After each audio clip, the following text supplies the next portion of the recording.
Hey everyone, how you doing? This is Amon Green, Green Bay Packers all-time leading rusher, and you're watching Packers Total Access Live, your daily source for Packer content. Go Pack, go!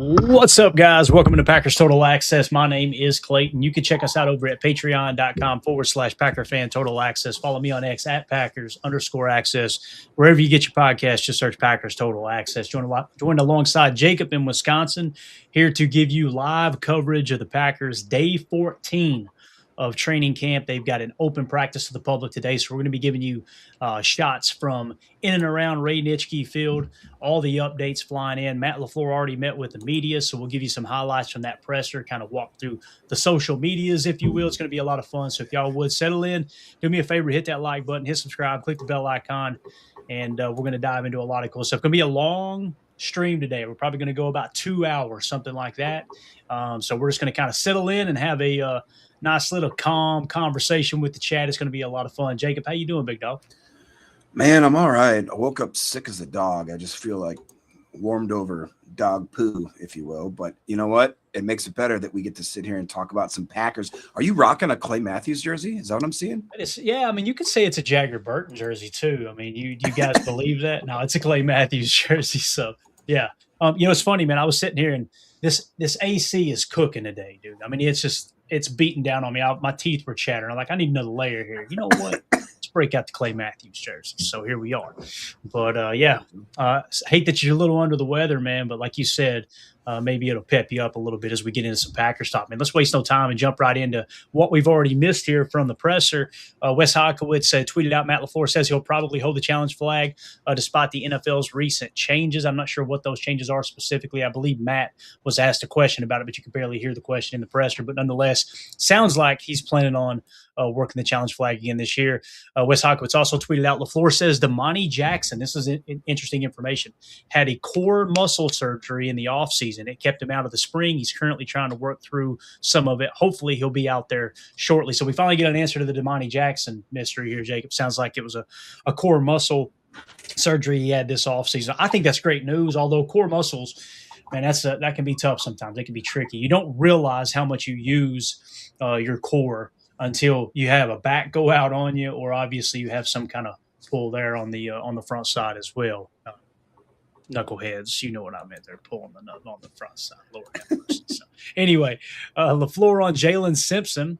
He's making an impact. He picked that ball off, talking about the pick six yesterday. I see a guy who's growing, mentions he's excited to see him in the preseason, which I am too. I know that. See, some of this is a little bit redundant. Here we go. Wes Hodkiewicz. LaFleur says he's hoping Carrington Valentine with the hammy will be back next week. So we should see Carrington about that. I don't know about you, Jake, but I was hearing people talk about Carrington Valentine. I didn't realize he was having as good of a camp as he was, because it sounded like Jason Wilde was talking about on Woody and Tausch yesterday. He was like, yeah, he's having a pretty good camp. Then, of course, he gets hurt. So there's a realistic possibility that Carrington, when he gets back, maybe if he continues to improve and they see what Cisse's already done, which I think we would all agree, it seems like he's kind of worked himself right into a starting position.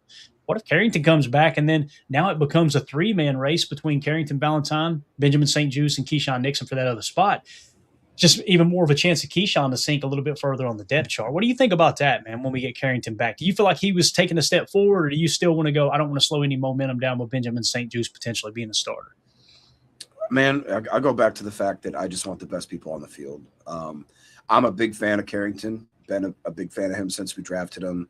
I really, really love St-Juste. I love his size, his capabilities, all that. That being said, I just want the two, outside corners to be the best two that we have, regardless of, again, where they were drafted, how much money they make, whatever the case may be. I'm personally, like, I have a soft spot for Carrington just because he's a funny guy. Like, he just seems like he's a great locker room dude. How the Packers social media they'll have like these little props they do, and then always say Carrington noises, like in parentheses. You know what I mean? Like he seems like he's just a fun guy to be around. I just think that he needs to maybe learn how to tackle a little better, get a little more physical.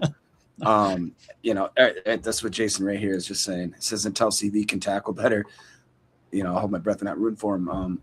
That's why I kind of like St. Juice's. He has a little more physicalness to him, a little more size. That all being said, I just want to reiterate that I don't care who it is out there as long as we have the best 11 on both sides of the ball. So that's what I'm more looking for. But I do have a soft spot for Carrington for sure. But I'm just more excited with what Cisse has put on, because it just feels like that has kind of eliminated a lot of doubt that I had in that DB room. And now all of a sudden I see it as we've got 4 or 5 dogs, and let's not forget that Kamal Haddon's coming back now, it sounds like. Yep. So we have a lot of competition, and that's what you need in every single positional, room. So absolutely. So this is really interesting. Wes Hockowitz tweeted out, LaFleur says the current plan is for Jordan Love to play in Pittsburgh. Love has played in the preseason opener during his first 3 seasons as a starter. Rob Domofsky also tweeted out, Matt LaFleur said as of right now, Jordan Love will play Thursday night at Pittsburgh, although he said he reserves the right to change his mind. Said there's, quote, value in getting mentally prepared to play a game. Said some starters may play longer than others. So that doesn't necessarily mean Jordan's going to play in that game. But what Matt's doing is trying to get these guys in the mindset of prepare as if you're playing, right? And maybe he will. Maybe he'll play a whole half. I don't know. I kind of hope he does. I lean towards the side of play him. And now understand this too, though. Typically the people who say play him, if that player were to get hurt, you'd be like, well, crap, we shouldn't have played him, right? Well, you can't have it both ways. I go in as a fan saying I want everybody to play as much as they can in that preseason game to get mentally prepared for week 1, with the understanding that it may happen like Jordy Nelson tearing his ACL, right? That type of stuff happens all the time, and you've got to be willing to accept that. So I don't have a problem with the fan base, Jacob, the portion of the fan base that says don't want to play my starters in the preseason. I don't have a problem with the ones that say they should be playing in the preseason. I have a problem with the people that straddle that fence and just bitch and moan no matter what happens. You know what I'm saying? Yeah. I mean, it's a double-edged sword for sure. Like, I think that it's better to get the players more adapt to playing earlier than later. You know what I mean? And I personally, like when I was, I had to miss a whole preseason once because I had mono and you can't like play it because like your spleen or whatever enlarges, whatever. And I went out and had to play my first game after having no preseason, no OTA, no, like, not that that's how it actually was, but it was basically no practice, right? And I was a crappy player because I was so dog tired. Like by the first quarter, I didn't have the endurance. I just didn't have it. And it's like, I kind of understand how you want to get these guys into the motion of feeling, even if it's just for 2 or 3 series or whatever the case may be, like just get them slowly acclimated to being into football shape. Football shape and working out is not the same thing. It's just not. It's so crazy how much endurance and how much like physical, it puts on your body just to be able to be out there and take those types of hits. Like it's for people that have never played the game, man. Like I'm telling you, it literally beats the crap out of you. Like you have no idea how physical that game is until you've actually went in there. Yeah. Wes Hockowitz tweeted out LaFleur on Jordan Love's pre-snap work at the line of scrimmage, quote, he's so in tune with everything we're doing. Shoot, it happened today. We're in there talking about looks, about what we can do, and he came up with something I hadn't thought of. He has total command. This is what we've been missing, right? Like, and you've seen it more and more last year, but we knew as soon as it got to the point where Jordan Love is going to be able to make even more decisions on the fly. Now, again, rewind back to when Aaron Rodgers would make those decisions on the fly. There was a portion of the fan base that would get extremely upset and be like, he's refusing to run Matt LaFleur's offense. That's what it turned into constantly. Every quarterback in the league that their coach has confidence in wants them to be able to check in and out of plays. They wants them to be able to use that knowledge they've gained over however many years you've been the starter and obviously take advantage of the defense. So I think that's great news there. He also went on to say, I think what's been great about this camp is we've seen a lot of different things from both sides of the ball. I know they were talking about LaFleur's offense was running some trick plays on Jonathan Gannon's defense the other day. And then obviously Jonathan Gannon's been firing up cat blitzes, safety blitzes like crazy. I think this is just going to do a phenomenal job of preparing this team for the regular season for sure. LaFleur on Josh Jacobs, a little bit of an update. He's going to be out for at least this week. So they're playing it safe there with Josh Jacobs. I don't want to see him the whole preseason. If that groin's bothering him or whatever it is, hammy groin, whatever's tied together there, I don't care if he plays one snap in the preseason. Make sure you give yourself the best chance with Josh Jacobs week 1. That's the top priority for me. Go ahead, man. Did you by chance see the clip of the lady in question? Yes, I did, Jacob. I don't know how to talk about it in the right manner because the video is very, very telling, but at the same time, it doesn't mean something couldn't have happened. You know what I mean? But boy, it does not look good for her. If you guys don't know what video we're talking about, man, it's basically the lady, from what I understand, the lady that's involved in the whole Josh Jacobs legal thing. She got arrested the other night, sounds like, allegedly. The video seems to show that, but she was, acting pretty crazy in public, essentially, right? And everybody was trying to calm her down and couldn't. And all she kept going back to was talking about how much money Josh Jacobs was making. And it was she seems a little – anyway, yeah. I'm glad you brung it up, but at the same time, I want to be careful and us not, obviously say too much. And we're not TMZ. We're not trying to do that. I just thought that it was an interesting dynamic. Yeah. And, in defense of him, if we don't mention something about it, then we're not being fair to him because that does seem like it tells a little bit of the other side, right? There's some people that want to paint this picture that all of a sudden Josh Jacobs is evil. And then the other side, there's, some that want to paint it like he did absolutely nothing wrong. Most of the time, the truth falls somewhere in the middle. And now the question becomes, all right, should one person be blamed for something that was the action of two? And I have no problem with you bringing it up, Jake. I don't want you to take that the wrong way, but it's such a, I don't know if fascinating is the right word, but man, it's just such a weird situation. That video was disturbing though. I was just like, what is this? Yeah. From someone who grew up the youngest in a household of 5, right? 5 kids. And 3 of which were sisters, right? 3, I have one older brother, and I had the oldest of us was my brother. And then I had 3 sisters that were older than me. If one of my sisters was on video acting that way, I would be like, all right, we need to get her some help. That would be I'd be like, I need to reach out to her. I need to go spend time with her. Like something's off there. That's just being 100% honest. That's how I would approach that. So, and again, my sisters have way better common sense, book sense, everything than I do. So I don't want to paint a picture like, that's the case. If it hadn't been for my big sisters beating my ass my whole childhood, I don't think I'd be where I'm at today for sure. So that's why I tend to, when stuff like this happens, you'll probably notice I tend to side with the female most of the time because I grew up in a house full of women that I was taught to protect, and I hold guys to a higher standard, I guess is the way I should say it. Now, I'm not saying that's fair, but that's just who I am naturally. But anyway, moving along here, LaFleur on Josh Jacobs. He's going to be out for this week. We talked about that. LaFleur says the current plan is for him to play, for Jordan Love to play in Pittsburgh. So there's the update there. Now you see him walking over to practice. Kelly Hallinan showing Jordan Love walking to practice here, obviously doing the bike ride and all that good stuff, walking alongside a young fan.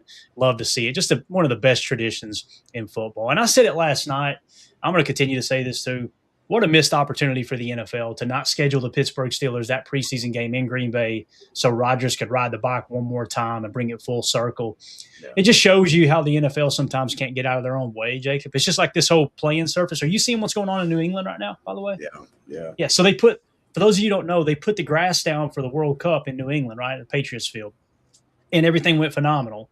And I think the number is 94% of the players prefer grass, but the owners refuse to just press into all grass surfaces, right? They actually paid extra money to pull that grass up and put turf back down. And now they're saying the turf they put down doesn't meet league requirements, so they're having to pull it back up, and they got a game this week. So, or it's either this week or next week. So it's just the stuff that the NFL does, I will never – It's weird. for it to be so successful. And there's so many great and brilliant minds that's been a part of this since the founding of the National Football League, and even predating the NFL itself for a brief minute. They make some stupid decisions sometimes. It's just like, what are we doing? So it's just big turf making all that money, man. Big turf. It's just crazy, dude. It's anyway. It doesn't make sense though. It is weird. Like Bakhtiari was a huge component of that. Talking about how just like grass is just, it's just better. Like I don't understand the argument, honestly. Like it doesn't make sense to me in any direction as to why you wouldn't. Like I don't get it. Yeah. Check this out. This is a cool shot. I completely agree with this. Yeah, big turf, LOL. Michael Gross tweeted out, or Gross, I think it's Gross probably. All right, Brant Banks wins cutest bike companion of the day. No question about it. Look at that little guy right there in the Clay Matthews jersey. Look at the helmet too, Jacob. Let's go. Helmet's bigger than the bike. I love it. That is absolutely. So we got to give that a retweet real quick. That's awesome. All right, moving along. There's the shot of Jordan. Look at Lambeau in the background. God, it doesn't get any better. So, again, everybody heading over to get settled into practice. Big Barryn Sorrell having a solid camp, Jacob. Solid I was just camp, going to say, we got Papa Sorrell in here. Yes, sir.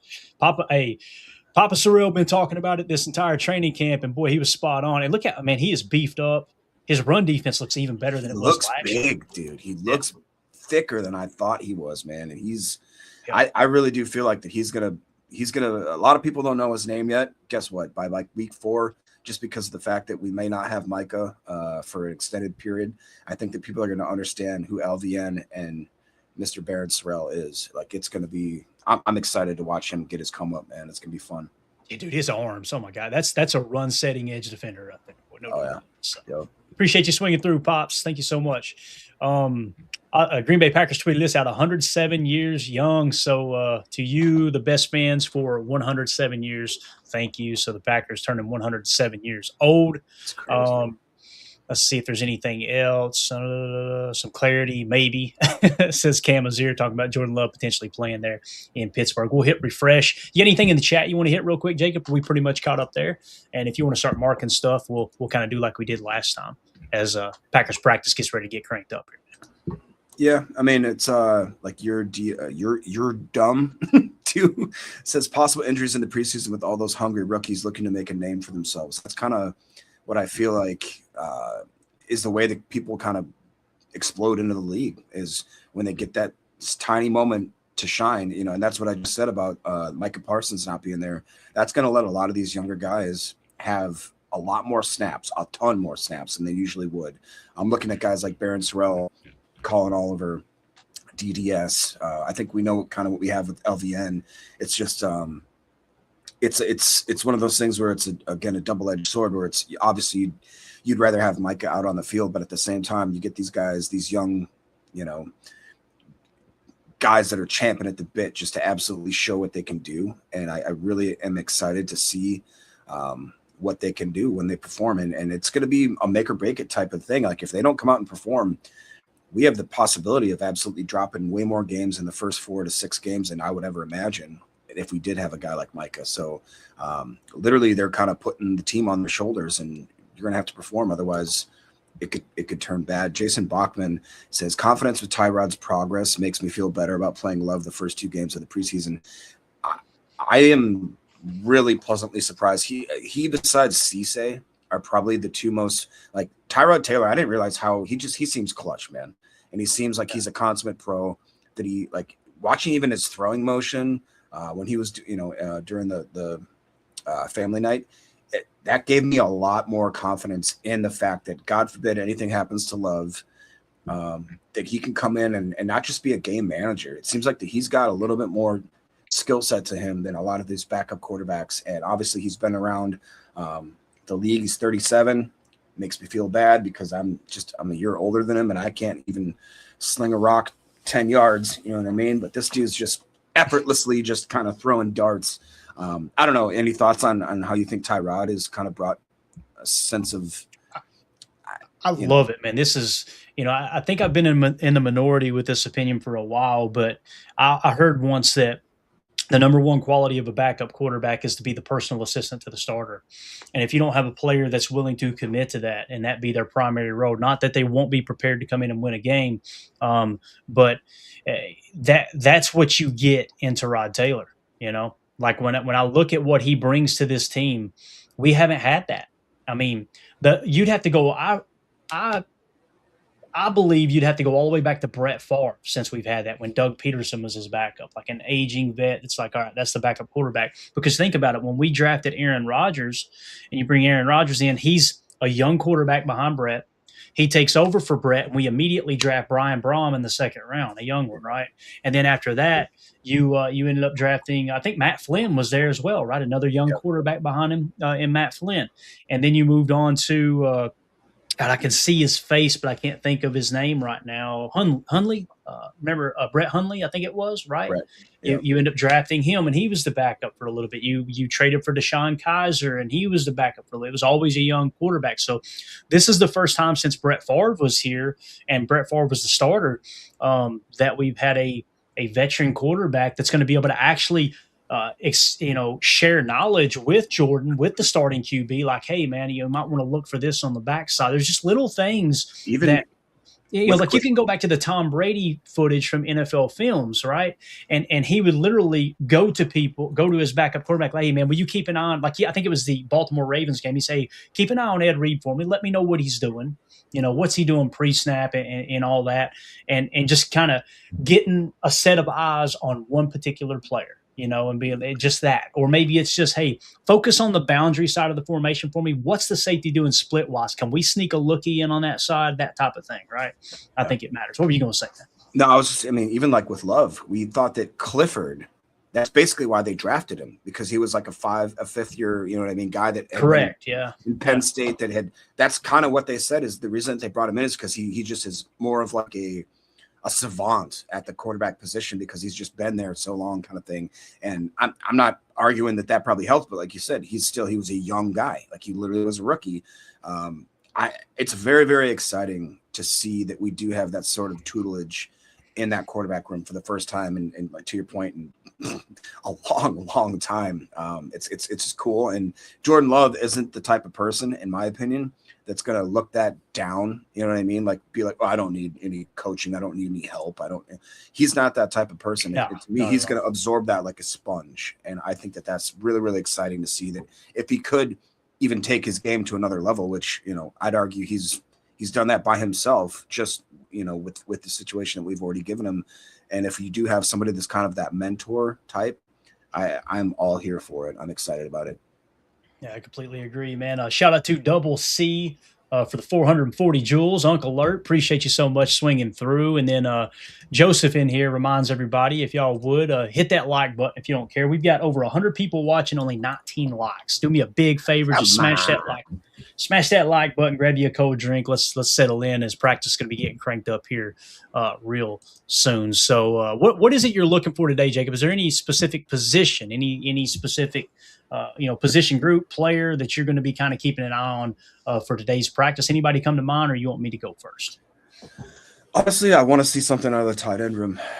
I want to see some guys kind of make themselves look like that. Hey, if stuff doesn't go the way that we hopefully think it will, obviously we want to get Tuck back. We want to get Musgrave back.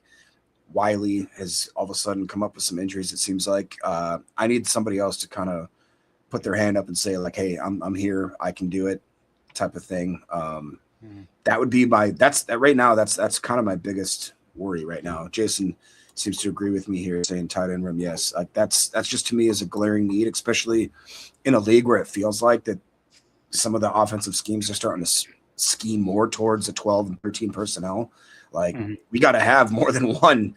I mean, we got to have more than two. And it just, to me is one of those things where it seems like that's the most glaring need. Offensive line. Also, I want to see take a little step here. Yeah. When you look at the tight end room, the way it sits right now, Tucker Kraft 1. I got Josh Wiley 2. Luke Musgrave 3. Keep in mind the neck injury. He may go on IR. We don't know. We're still kind of in no man's land there. I've got him at 3 right now because I don't want to forget about the fact that if the second he's healthy, we know he's going to be on this roster. It's going to happen, right? So it leaves a 4th open based off of how you broke camp last year. Now, that doesn't mean you're going to break camp with 4 tight ends on the 53-man roster again this year, but let's just go off the most recent number we had, which was 4 here lately. So here's the rest of the pool here, okay? Drake Dabney, Messiah Swinson, Thomas Yasmin, McCullen Castles, and Drew Biber. When you look at those 5 tight ends, I would have to say right now, Drake Dabney is the pencil in for me if you carry forward. He would be that guy. Now, you look at Drake Dabney and go, all right, pretty sure he would clear waivers, so you could save a roster spot there and just put him on the practice squad and then call him up on game day. I think you can do that, 3 times or whatever before you have to sign him to the roster for the rest of the year or whatever the rule is. It may have changed since then, but that's how the tight end room looks at the moment. For me, it's offensive line, Jacob, because – again, the way I typically set this up is I go from left to right for the top 5. Jordan Morgan at left tackle, Aaron Banks left guard, Sean Ryan center, Anthony Belton was right guard, Zach Tom at right tackle. Now that's since switched. It feels like Jacob Monk is your starting right guard now. So we're going to go ahead and change that here in real time. So the remaining offensive linemen outside of your starting 5 will be Darian Kennard as a tackle, Anthony Belton as a tackle/guard, Jagger Burton, center/guard, and then John Williams should be listed as a tackle/guard. I got to get AI to fix that for us here in the tool. So that's how I see the offensive line. The remaining offensive linemen here are Carson Barnhart, Donovan Jennings, Dylan Wade, Travis Glover, Dalton Cooper, Brant Banks, Dylan Barrett, and Josh Geske. If I had to pick one there, if you were to carry 10, let's say you only carry 3 tight ends out of camp and you want to carry a 10th offensive lineman, if I had to pick one of those remaining guys, all right, just to piss our boy Emilio off, I would go Donovan Jennings over Travis Glover. However, they do like Travis Glover not a lot. I would think it would be between one of those two. I don't want to say it's a disappointment because you can't expect much from an undrafted free agent in his first training camp.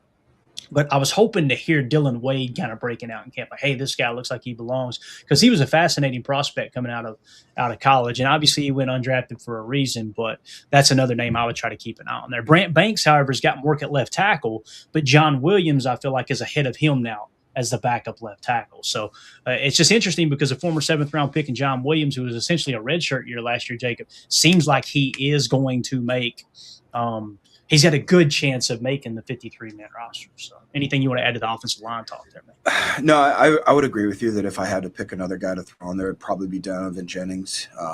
And, you know, I think Brant Banks would be a close second to that. Just it seems like that they're trying to kind of force that in there. What do you think about Carter's comment here saying that we need to sign a vet O-line ASAP? Obviously, a lot of things have been tied to, was it Ziegler? Yeah, Zeitler. Yeah, the old manager. Yeah, I agree, Carter. I wish we had done it in free agency. You know, we had a list of like 5 or 6 guys that we really liked in free agency. Like, hey, this shouldn't break the bank, and I think they could compete for a starting job. You know, I would rather have Zeitler starting at right guard and having Jacob Monk as the backup. You know, just think about how much better that offensive line looks if you go that route. Now, it means John Williams probably wouldn't make the roster unless you carry 10, but I agree with you, Carter. Now, do I think it's going to make or break the season? I don't, but I do think I agree with you in a sense that it's a no-brainer. Like, you should probably just – why not do that? You know, if Zeitler's still – now, maybe Zeitler maybe he's got a number, Jacob, that he's like, it's only going to be worth it for this much for me to play this year. And we don't know what that number is. Maybe that number's $8 million or something. I don't know about that. You know what I mean? So there's a lot more that goes into it than just, you know, on Madden this time, you go sign that guy for $1 million, a cool meal, right? I don't know if these guys are going to be willing to actually play for that. So I appreciate you, though, Carter. That makes a lot of sense what you're saying there, man. Steph with the 440 joules. Thank you so much, Steph. Appreciate you. And then another 200 joules as well. Appreciate y'all hopping the videos for us, too. Y'all would smash that like button. And I'm coming through over on Twitter. It's a little slow go, but we got a couple things bouncing back in. I'll read them until it starts rapid fire, and then we'll go back on the screen. We'll just keep the roster up here. So this is great news. Josh Wiley with the neck injury, Jacob, he's back today. So that's great. I was starting to get a little bit concerned about the neck injury. Obviously, Josh Wiley, I personally think to this point, he looks like a better tight end than Luke Musgrave, a true inline big Y tight end right now. Musgrave can do some really good stuff flexed out. I do believe that. But Josh Whalley being back's great news. Some other good news here. Jaden Reed and Matthew Golden are both back today. So we were worried. Jaden Reed with the ankle, Matthew Golden with the toe. Like, oh no, is this going to carry into training camp a little bit? Again, I think it was just a way to get some of those other receivers some extra looks yesterday, and also get those guys some rest coming out of Packers family. Now, how do you feel about the wide receiver room here? And I'll scroll up for you. Yeah, I mean, you know, the wide receiver room has been one of those things where did I want to see Romeo and Dontavian go? Not necessarily, just because we were so stacked at that position where if there was an injury, you didn't feel any type of way that like these guys are going to come and perform because we just had so much talent. Obviously, when we let them go, you kind of start thinking, oh boy, but you look back at Bo Melton is just, I can't say enough good things about Bo Melton. Savion Williams, I believe, is going to take another step. And then we obviously add the additions of Sky Moore. And then we have these two guys that I believe are going to be, even if it's not with us, I believe that they're going to be influential in the NFL in some capacity, that being JMS and with Nair. And I think that we're kind of blessed to have just this seemingly a lot of people don't give the Packers credit for years and years and years now, but it seems like that every single year we come out and we've got just a stacked wide receiver group, even though people may not necessarily know their names. I mean, you can go back to the days of when we were 5 deep with Rodgers, you know, when we made those Super Bowl runs. You can go back to the days where we had the Robert Brooks, you know, and got Antonio Freeman and just deep benches. Donald Driver, who for a year or two, nobody would ever know his name. And then all of a sudden he pops on the scene and you're like, oh, he's one of the best wide receivers that we've seen in a long time. It's a really, really great problem to have that we don't quite, you know what I mean? Like we have so much talent that these guys don't get enough playing time is probably the biggest complaint that they would give. But I'm excited about it. I'm very, very happy with where we are now in their progression. And I'm just happy to see both these guys come back. Give them, you know, we're early in the season. Like I said, you got to get your body into football shape. Give these guys a day or two off here and there. Like, I'm not worried about that whatsoever. Yeah, completely agree. All right, let's see here. Soder asked a good question. Was it odd that Bo Melton wasn't running at gunner yesterday? I guess you could say it was a little odd, right? But they were giving Savion a chance there, right? And I think they know what they've got with Bo Melton. And here's the other thing, and maybe this is what you mean by odd, Soder, not necessarily in a negative manner, right? Like Bo Melton been flashing here lately at receiver. We've heard him time and time again get behind the defense, and he goes up and mosses Keyshawn Nixon. I think it was yesterday or the day before. So maybe they're looking at it like, all right, let's get him some more snaps on offense. And listen, I know people didn't like it last year, but there's a reason it happened. Whenever Jaden Reed went out, Matthew Golden played some F. However, Bo Melton seemed to be the guy that they would plug into that F spot, right? Now, why is that? There's got to be a reason that they would prefer him at times, especially when the game on the line, believe it or not, rather than Matthew Golden, is because Matthew Golden's a better catcher. He can catch the ball better. He's a better route runner. He's got almost as much speed as Bo Melton. Bo Melton, to the best of my knowledge, still has the fastest 40 time on the entire team. But it's because Bo Melton knows the offense inside and out. Now, we've seen him have a couple crucial drops on a 3rd down. I think one on a 4th down, if I remember correctly, late last year. But Matthew Golden was still kind of coming along, learning the offense. Now I don't think you'll have that as much, but you can move Bo Melton, whether it's in the 2, technically in the F, and stretch the field vertically. There's a lot of things you can do with him. I think it was more about getting him some reps on offense and see if that's a real thing that we're seeing, that big jump it seems like Bo Melton might be taking. And also getting Savion some looks there on special teams as well, which someone said right here, I think it was Luke in the chat, says, I like Savion being a gunner. Man, if you were to ask me, which would you rather have gunning, Bo Melton or Savion Williams, and let's say they're equally good at it. I'm not suggesting that's the case, but let's just, theoretically say that. Give me the guy who's 6'4", 220. That's built like a linebacker almost, right? So, I like what Luke said there. You see Mike Spofford with a picture here at the practice field, said last practice before the preseason opener is underway. So they're getting geared up out there. We'll be bringing you all the updates here in real time. Do me a big favor, smash that like button. We had a bunch of people jump in just a second ago. Thank you all so much for hanging out with us here during training camp practices. We're starting to get the updates rolling in And here we got Bill Huber tweeting out Valentine and Reed are back. So Carrington Valentine is on the practice field. Let's go. The way Matt LaFleur talked about him with the presser, I was kind of expecting it to be a few more days. So he is back out there on the practice field, and you love to see that for sure. And then let's see here, Spofford, just a shot here of head coach and DC with a little pre-practice discussion. Obviously, Jonathan Gannon been bringing a lot of energy to practice.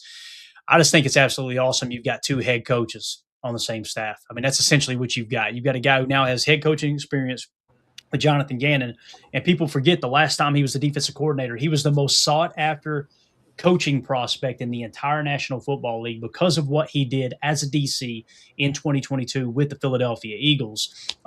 People forget that. And again, when you become a head coach, you've got to master the art of delegation, which your boy here absolutely sucks at. I suck at delegating stuff. I would rather go, let me do it. I'll take care of that. Let me do that. And then when I do delegate something, it's like I'm piss poor at picking the right person to handle that task. That's just one of my weak spots. So what do you do when you have a weak spot? You fill it with someone that you can trust to do it better than you, right? I just love the fact that Matt LaFleur cannot focus on defense. He's so embedded in the offense. So what's he do? He goes and gets arguably the best defensive coordinator candidate in Jonathan Gannon and say, hey, you be the defensive guru here. I think it's going to be a great match there for sure. And again, everybody confirming that Carrington Valentine is back at practice today. Here we see a clip from Rob Demovsky, Matthew Golden, Jaden Reed, Josh Wiley have returned to practice. Just a quick little clip there of Matthew Golden. And actually him and Jaden Reed doing a drill together there, a little switch concept. Looked like a little switch corner with a quick slant underneath. So, and this is just a little jog through. We'll see if they actually do any strenuous work today or not. There's another shot of Jaden Reed and Matthew Golden together back on the field. Alec over on X. You guys go give him a follow at Alec_332. 4 players returned to practice today for the Packers. Matthew Golden, Jaden Reed, Josh Wiley, Carrington Valentine. Trey Dean is wearing number 35. Trey Fluellen is wearing number 48. I didn't even know those guys were Packers, to be honest with you. So we need to update the tool once again here soon. But you got anything else you want to hit there in the chat as we wait for updates to come in? I mean, who?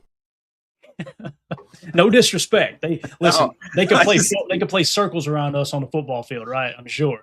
But okay. Yeah, I'm not going to BS y'all and be like, oh yeah, that's right. I had no idea that we had signers. We got R. Smith with a super chat. Appreciate it. Says, salute. Here's the thing. I heard Jazz watching Greg Jennings play. I hear the same Jazz watching Golden.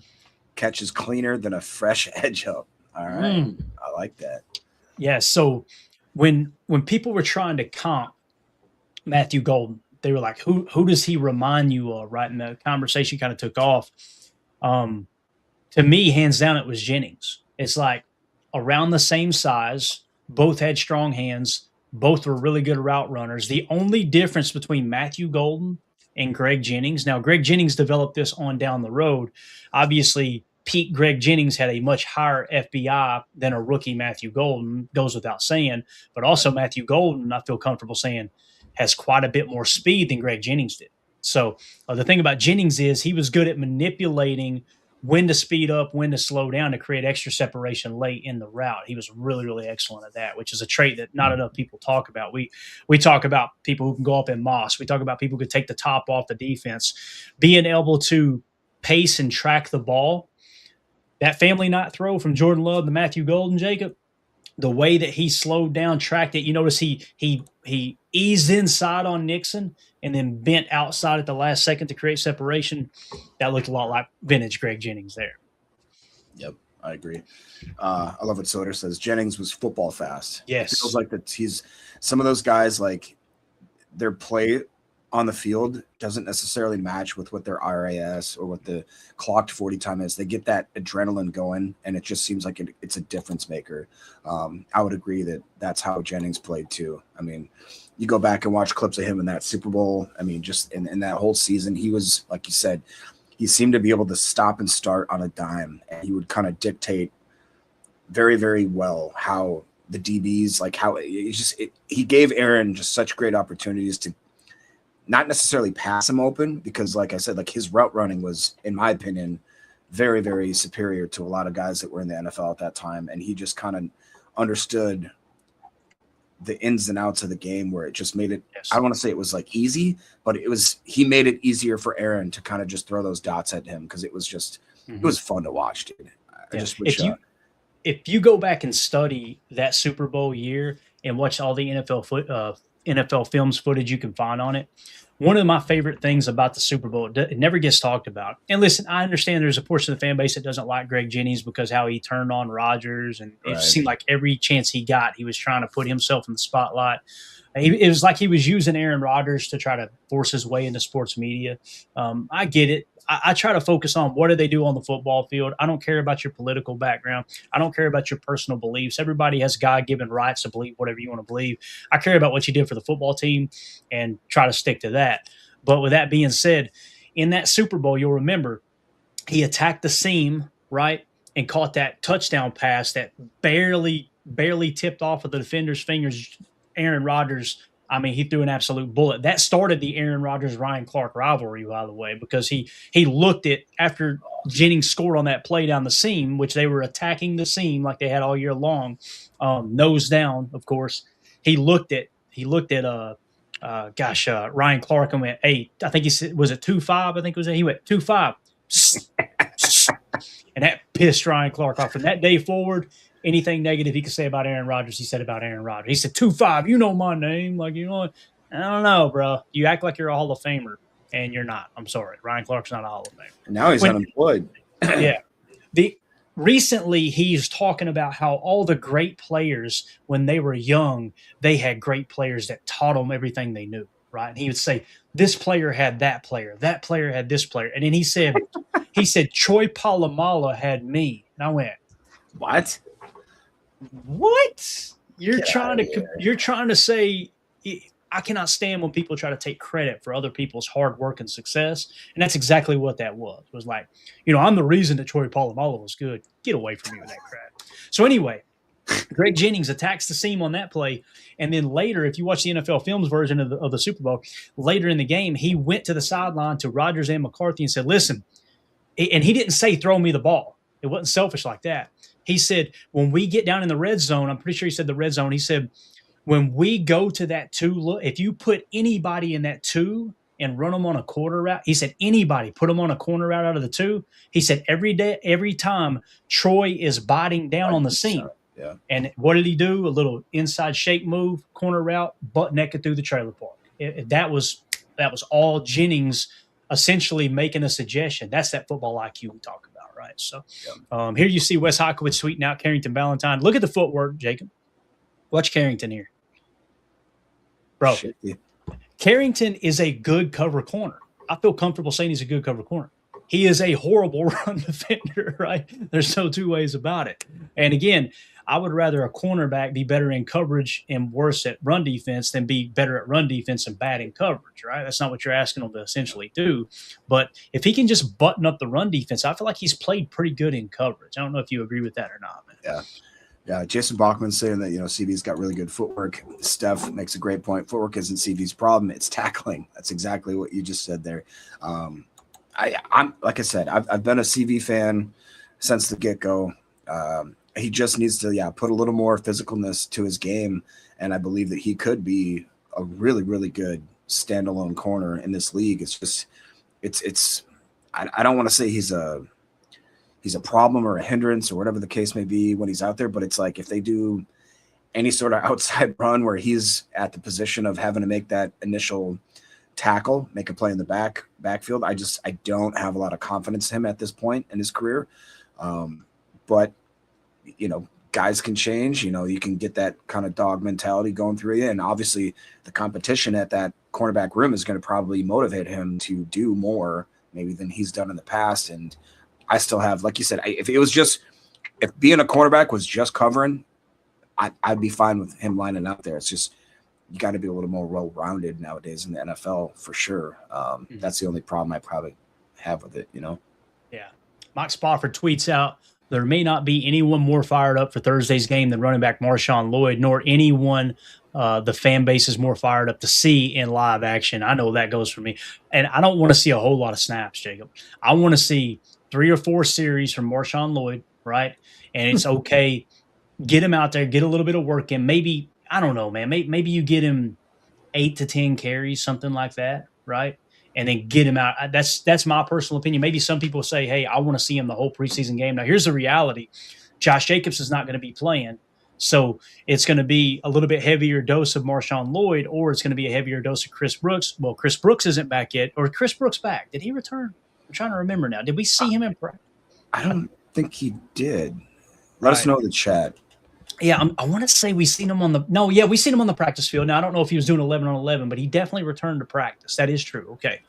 So outside of that, Damian Martinez, right? There you go. And Pierre Strong. Pierre Strong, it hurts me a little bit to say this, Jacob, but from what we've seen in practice as well, he looks pretty darn good. And you guys know I'm rooting for Damian Martinez. I want to see Damian Martinez be a factor this year because I think he can – if you get him behind the number one offensive line, and I know it's not great comparatively speaking across the league, but him having to run behind the 2s and 3s and still making chicken salad out of you-know-what, it's been impressive. So that you're going to see a heavy dose of the backup running backs, I guess is what I'm trying to say. I don't want them to overwork Marshawn Lloyd just because Josh Jacobs ain't going to play and Chris Brooks might be a little bit limited too. You know what I mean?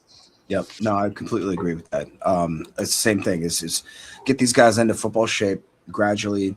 And then as we hit more towards the beginning of the real season, get these guys just in football shape. So their body, I mean, I can't even imagine what it feels like to get tackled by a linebacker, especially at my age, let alone at any age. Can you imagine, dude? Yeah. I slipped one time and fell on the ground and it hurt for like 3 weeks. Like I sneezed on the toilet and threw my back out, dude. Like I don't understand how these guys get just human meat missiles coming at them full bore, like Bobby Boucher, just tackling fuel. And they just get up and bounce right back up. It's like, man, I think we take for granted how much these guys put their bodies through absolute hell just to, so we're sitting there on the couch eating our popcorn or whatever. And just, I would have made that tackle. No, you wouldn't, dude. You would be on the ground crying. But no, I remember the adults talking to me when I was a kid. They'd be like, I don't know how you can jump around like that. And I remember thinking, what is wrong with these people? Now I'm like, dude, when I go to climb off the bed of a truck or I jump off the trailer working, it's gingerly. My knees are locked too. There ain't no bend at all. I'm just like Papaw Bailey out here trying not to break something. For sure. So like Carter said, it's basically like 30 car crashes every Sunday. The players, and it really is actually. And the thing that nobody talked about for the longest time, Jacob, and probably still don't talk about enough, is the fact that in the pit, what caused the whole CTE blow up essentially is they didn't understand that even though guys weren't showing concussion symptoms, they were having micro concussions every single play where these guys would just smack helmets in the pit. When I say the pit, I mean the defensive front, essentially, like offense and defensive line. Every play, they're essentially hitting helmets, right? And that's a micro concussion every single time, and that's what caused the protein. And I don't want to get into medical terms here. You guys know I'm as ignorant as anyone, but that right there is something that people don't talk about. And when you talk about 30 car crashes a game, it's probably more than that for the offensive lineman just constantly cracking skulls. You listen to Brett talk about how every single game that he played, he basically had those micro concussions. And now, I mean, like that, you can't do that he played the game tougher than I would argue probably most of any quarterback that I've ever seen. And he just put his body on the line, and unfortunately, I believe that he probably is, going to suffer the consequences. And he did that for us, man. Like, that's why I have the most respect for these dudes, especially the old school kind of guys like that. Like, Brett put literally his life on the line so that we could all cheer and, like, again, eat our popcorn and sit on the couch and be entertained. So, and say, why is he coming out of the game? He's soft. Dude. I used to be that ignorant fan that would, when they started talking this concussion stuff and everything, and they started really hampering down on the personal foul rules, I'm like, they're ruining the game. Then I watched the movie Concussion, and I cried like a baby.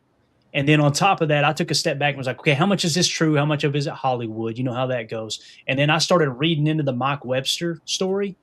Wow. I was like, this is legit true. and I'm a moron. That's when I started. You'll never hear me complain about a personal foul for a helmet, the helmet hit, or anything like that, because what those guys went through. I mean, a quick little glimpse, if you haven't seen the movie and don't know the story of Mike Webster, it had gotten so bad with CTE, with Mike Webster, who I think they still refer to as Patient Zero. If you guys don't know who that is, he was a Hall of Fame center for the Pittsburgh Steelers in the toughest era, where it was just, the helmets didn't really protect you. They didn't. Yeah. It was just a hard piece of plastic in between you and whatever, So it had gotten so bad that he could not sleep because of the pain, right? And the CTE was causing extra pain too, neurologically, that he was homeless, living in a van in downtown Pittsburgh, and he had purchased a stun gun, all right? He had purchased a stun gun, and he would stun gun himself in the leg. Like, I don't mean to be too graphic, but this needs to be said. This needs to be talked about more. His autopsy showed scarring on his legs, and they were like, was he cutting himself? What is that? No, he was using a stun gun to shock himself in the quad over and over and over until the pain got so bad that he would pass out, because his normal pain was so bad he couldn't sleep. That's how bad it got with Mike Webster. And when you look at, again, it's graphic, but this is what every fan should be forced to look at before they bitch and moan about personal foul penalties. Yeah. His autopsy pictures will make you weep like a baby. His body was just completely battered and broken down from football. It was unbelievable. And I say all that because you see the old NFL films and you think, that's kind of cool. That is what laid the foundation for what the league is today, why it's such a multi-billion-dollar industry. I mean, it's devastating, man, devastating. So, again, that's why your boy went from, they're soft nowadays, to I'm going to shut up and not pretend like I know what's going on here. So.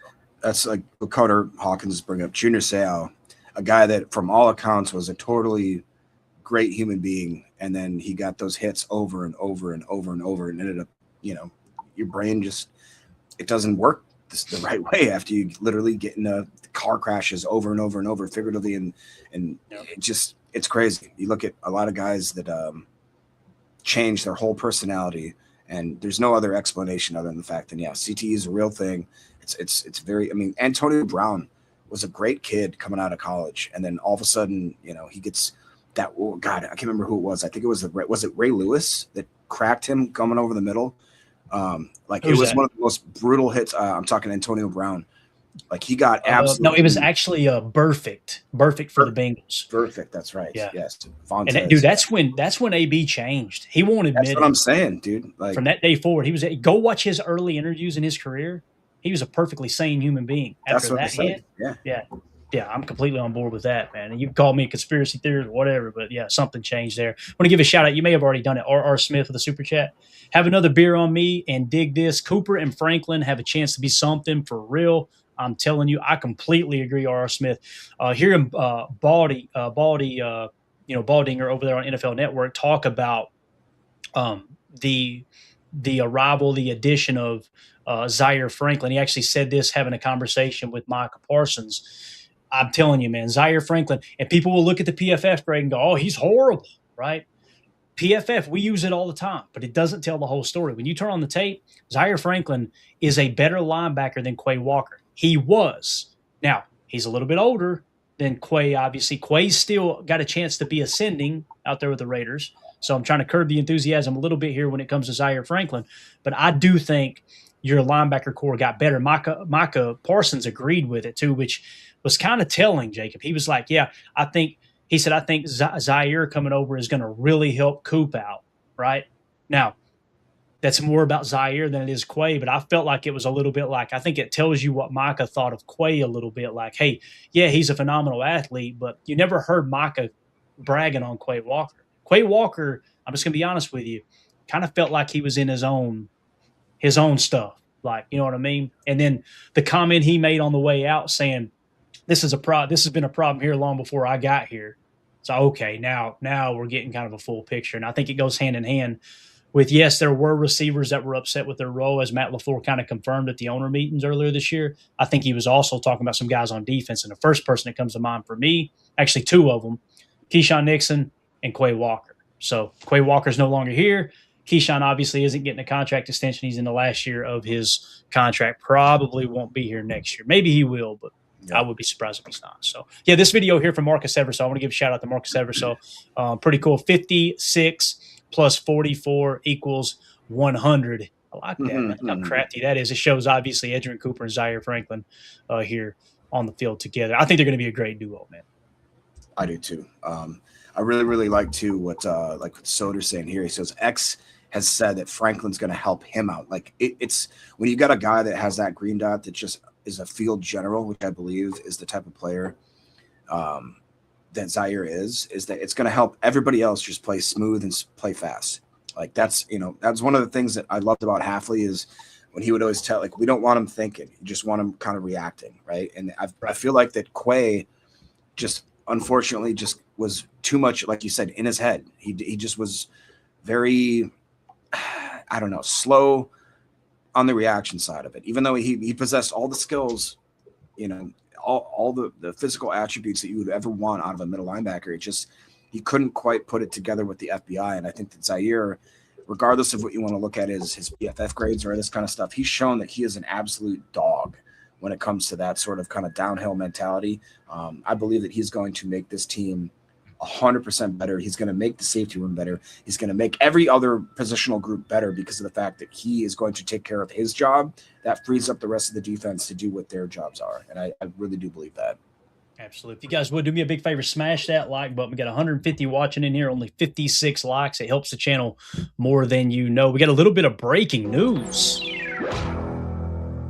As Tom Silverstein tweeted out, the Packers have released guard Dylan Barnhart and tight end Drew Biber to make room for new additions. The latest is safety Trey Dean, who is on the field today. So we'll get those updates put into our depth chart tool. Another tweet that went out here, new DBs at practice today. Trey Dean, number 35, and Trey Fluellen, who we talked about, number 48. So there's a reason we didn't know about it, Jacob. This just happened. This is the first time they've been on the practice field today. So obviously the big change here is Dylan Barnhart, offensive lineman, and tight end Drew Biber have been released, it sounds like. So, and you got a couple of safety, a couple of DBs here that's been added. So very interesting. Does that surprise you a little bit, just because of the fact that obviously, like, it feels like right now that the safety room, in my opinion, is one of the most stacked and solidified rooms that we have. The tight end room, to me, is one that is kind of a glaring need. Does that surprise you that we're releasing tight ends and then adding more DBs? Well, you got to think we broke camp with 4 last year, right? Let's take Musgrave out of the equation right here. With Musgrave out of the equation, you got 2 spots open for now 4 tight ends: Drake Dabney, Messiah Swinson, Thomas Yasmin, and McCullen Castles. So it doesn't necessarily surprise me. When you strictly remove the names and just look at it like a numbers game, you've got more than enough tight ends to fill what you want to do on both practice squad and your 53-man roster. And again, I'm going to continue to press in, and I could be completely wrong by the time it's all said and done. To me, it feels like they may even just carry 2 tight ends on the 53 because the rest of these guys are going to clear waivers and get to the practice squad. And then you call one of those guys up on game day would be my guess. So I would say it doesn't surprise me. Now, the DB aspect is a little bit interesting because when you look at the safety room, they've been kind of, obviously Jonathan Baldwin is no longer on the team. That was a guy that was having a pretty good camp. We broke camp with 5 safeties last year. As it sits right now, I have 4 locked in: Xavier McKinney, Evan Williams, Javon Bullard, Katano Ladapo.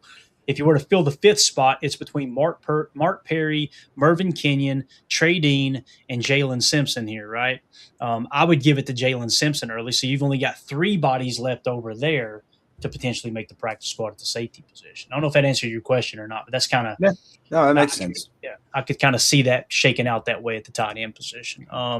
So let's see what else we got here. Tucker Kraft out there. Sleeper Packers tweeted it out, rocking out at Packers training camp with Tucker Kraft. Tucker seems like he's in good spirits, man. Get that guy's contract done already. My God. Get him the money, man.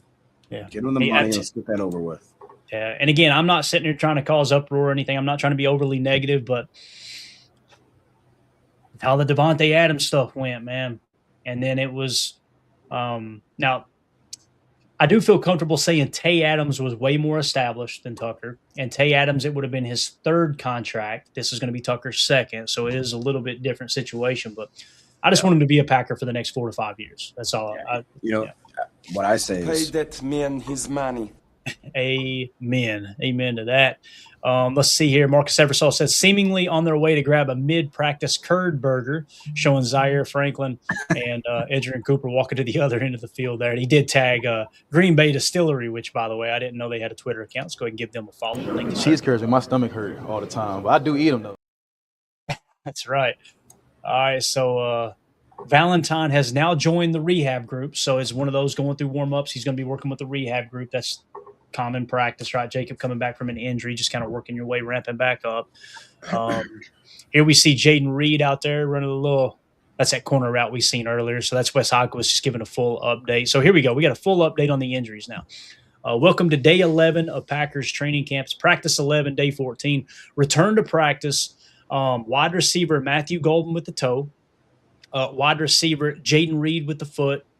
Tight end Josh Wiley with the neck, Carrington Valentine with the hammy, but also working in a rehab group. Now not practicing is Javon Bullard with the foot, Damani Jackson with the core muscle injury, running back Josh Jacobs with the groin. Not seeing edge defender Denida Sutton, tight end Drew Barber is gone, Carson Barnhart's gone. So DDS, it sounds like Wes Hawkins can't get eyes on DDS yet. Hopefully there's nothing there. Might be getting a day off too. You never know. Newly signed are the two safeties, Trey Dean and Trey Fluell. And I'm going to get a screenshot of this to throw into our tool real quick. I'm just trying to update this in real time so we keep the tool up to date. Anything else you got, go right ahead, Jake. Yeah, I mean, this has been a common comment in the section for the last couple of days. People asking us to go out and sign Zach Ertz. Mm-hmm. What would you think? I mean, he's obviously a little long in the tooth, but people don't realize he had actually a really good season last year. He still can produce.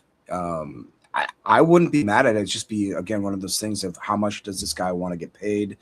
If it was somewhere around the $3 to $5 million, I think I would do it, honestly, especially now just where it feels like we're a little bit desperate at that position. I don't know. In the chat, let us know if that's something that you think would be a good option. He's a guy that's a pretty well-rounded tight end, in my opinion, as well. I mean, he's more of the receiving style tight end, but I think that he's had a very, very good career.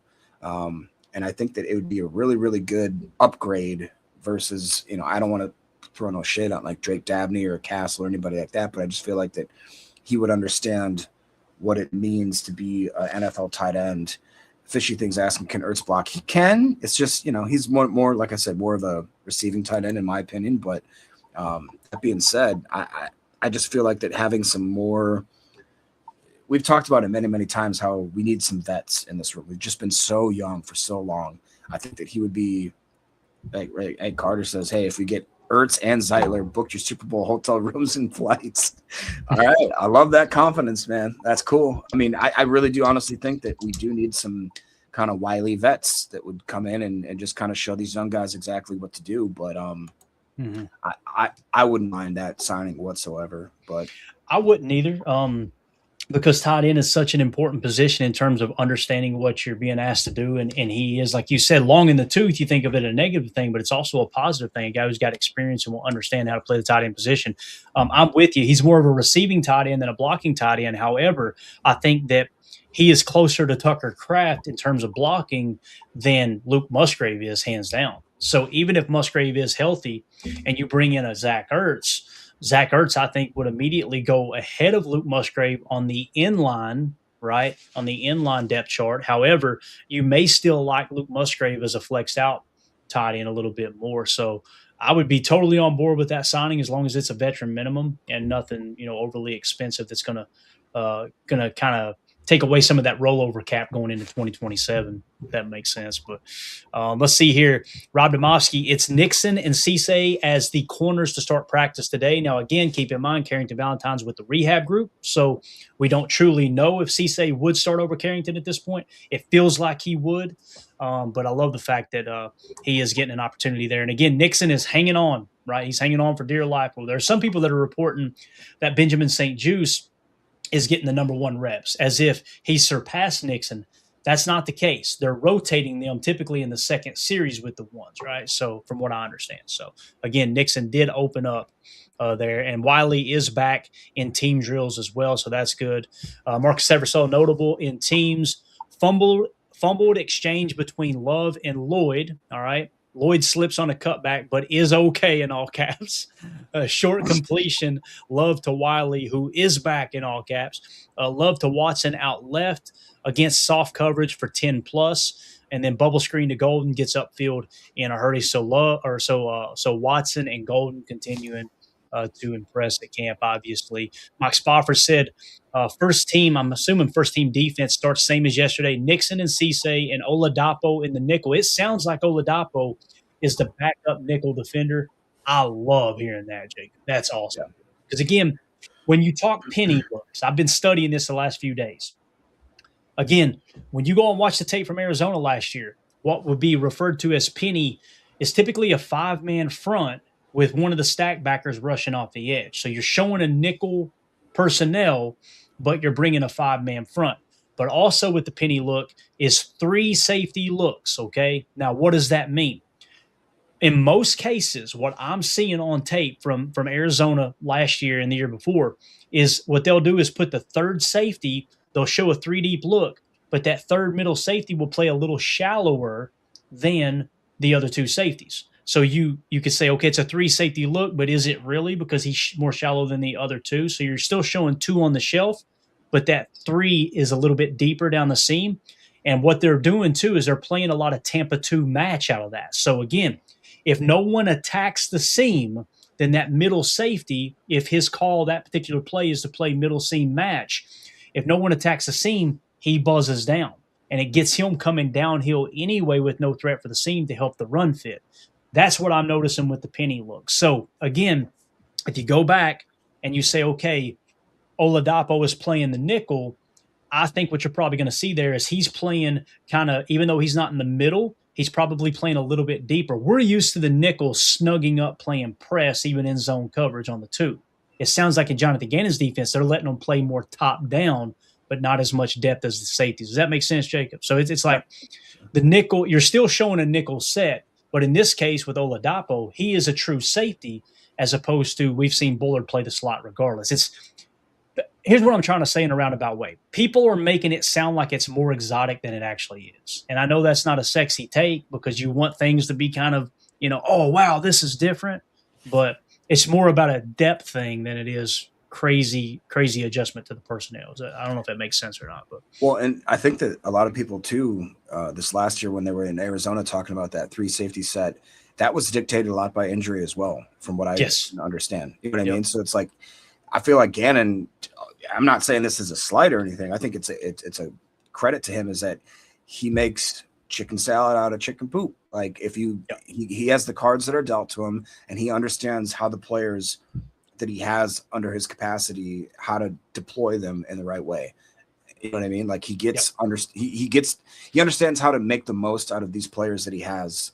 And I really, really like that about him. And I think that this whole extended, defense that we have, especially in the secondary, like a guy like Oladapo, why not use him in that capacity? If he's the best guy, like again, we always go back to the just put the best 11 out there. That's all I care about. I don't care what their positional group is necessarily. I mean, I don't want I don't want Wyatt out there on the slot, but like it's just put the guys out there that are willing to play and know how to play and do what the coaches asked them to do. And I think that that's all you can really ask for, Mm-hmm.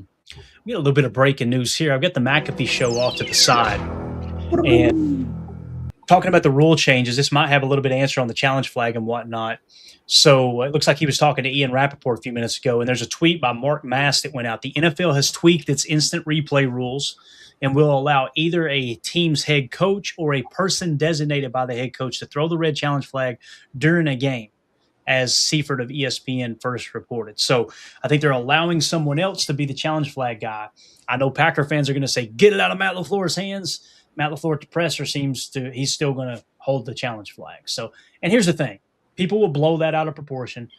It's still his final say, and they're still communicating on whether or not they should throw it. He's got the same guy that would be throwing it is telling him to throw it or not, and he's making the final decision, right? I want my head coach to make that decision personally, because, if you just put it on someone else, they're not going to let us know the complete background of that person. And we're always going to be going, does that guy even know what the hell he's doing? You know what I'm saying, Jacob? You're damned if you do and damned if you don't, really, to be honest with you. So here's a little bit of information, too, on rookie denied in a Sutton. Got all kinds of breaking news. So DDS is out today with an illness, all right? Drew Biber and Carson Barnhart were released to make room for the 2 new DBs. So it is confirmed that's where DDS is. That's great news. I hate that he's sick. Sorry, deny. Not trying to wish illness on you, but that's a lot better information than, okay, we, a week and a half from now, we still don't know what's up with DDS. You know what I'm saying? Yeah. So that's somewhat good news. All right, we've already kind of covered all that. Here we go. Marcus Eversole says, Tyrod Taylor finds Shepard over the middle, settled in the zone. Shepard has made a lot of catches in camp, so will Shepard continuing to make some waves in camp. Sleeper Packers just confirming Brandon Cisse still with the starters. We got some breaking news here. Jonathan Gannon versus his former QB in week 1. ESPN sources confirm the Vikings have named Kyler Murray their starting quarterback. That didn't take long at all, Jacob. 1 week of camp, week and a half of camp, whatever, and they're going with Kyler Murray over J.J. McCarthy. That's looking like a big, fat swing and a miss for a first-round pick in J.J. McCarthy. Yeah, I mean, it's hard to believe that people didn't feel confident in Mr. 09 right there. I'm not going to throw a lot of shade on the kid, but he was one of those guys that no matter where he's been his whole career, he's always just kind of been the guy. And I don't want to say that he didn't work for it or anything like that. Like, he was very, very successful in high school, obviously in college. But once he gets into a little bit more rare air with guys that have played, at a high level, he just didn't put it together. And honestly, how dare you?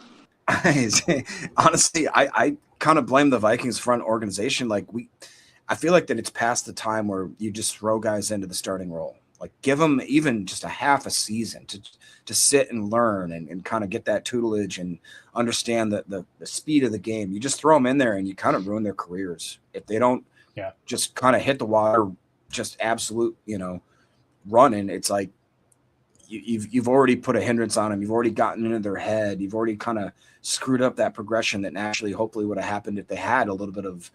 I mean, look at what happened with Rodgers. Look what happened with Love. Like, they got to sit. And even to a point where sometimes people were like, they've been sitting too long almost, and then they get in there and what happens? You get Hall of Fame, you get Super Bowls, you get Pro Bowls, you get guys that actually know what they're doing. I don't necessarily feel bad for him because he's a Viking, so I really don't give a crap. But and he's a Michigan guy, so, go kick rocks, buddy. But I do feel a little bit. No bias here on PTA, none whatsoever. No. So, all right, here we go. Marcus Eversole tweeted out, red zone, Love hits Golden in the flat for a short touchdown. Man, love the Golden. It just continues, man. So here's some training camp updates from Alec. Some of this might be a little redundant. We got everybody on one Twitter page here, so we're just going to roll through and get you guys the updates in real time. Love the Watson complete to open it up, bread and butter. Love the Golden bubble screen goes for a big gain. Cox back-to-back pressure. Then a tackle for a loss, Jacob. So Brenton Cox Jr. out there creating some havoc on defense. You love to see it. Wes Hikowitz tweets out, where did it go? Did he delete it? He might have deleted it. Let me see. Oh, wait. It keeps resetting. Hold on just a second here. In the red zone, Sky Moore shows his hops in the back of the end zone, but McKinney prevents the second foot from coming down. Sky Moore almost comes down with the tough catch in the back of the end zone, so that's double confirmation there from Mike Spofford. Alec tweets out, love the Golden touchdown. Golden beats Cisse outside to the right pylon. So now, Cisse's been matching up against Christian Watson. Now he's getting a little taste of Golden. This is what you want, right, Jacob? You want your best receivers cooking this rookie. And, I remember back in the day when we drafted Jair Alexander, he was having to cover Devontae Adams. That made Jair so much better. And then when you go out and you draft Christian Watson was having to try to beat Jair Alexander. Right now, you're to the point where you've got Christian Watson and you got Matthew Golden breaking in the young rookie. I don't care that he got beat. I want that experience for him because they can go show him the tape, the practice tape. Hey, here's where your technique was off. Or maybe it's just something like, hey, Matthew Golden's a dog. Ain't nothing you can do there. Just play it as best you can. You know what I mean? So I love that iron sharpening iron for sure, man.